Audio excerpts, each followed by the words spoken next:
আসসালামু আলাইকুম, কেমন আছেন সবাই?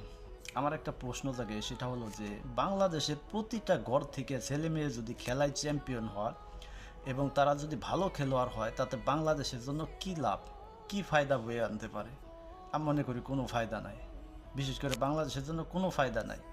যে নাম, যে লাভ, এই নাম দিয়ে কি আমরা ধুয়ে ধুয়ে পানি খাবো বাংলাদেশের যদি কোনো কল্যাণই না হয়?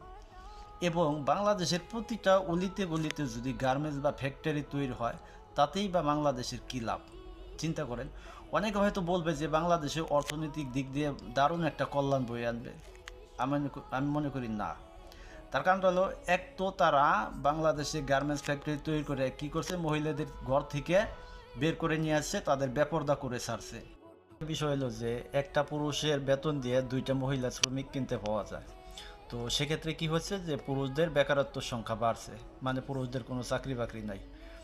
আর যারা এই আমাদের দেশে এই পোশাক আশাক এগুলো অর্ডার করছে, গার্মেন্টস তৈরি করছে, তারা এত উন্নয়ন দেশ থাকতে তারা কি তাদের দেশে এটা করতে পারে না?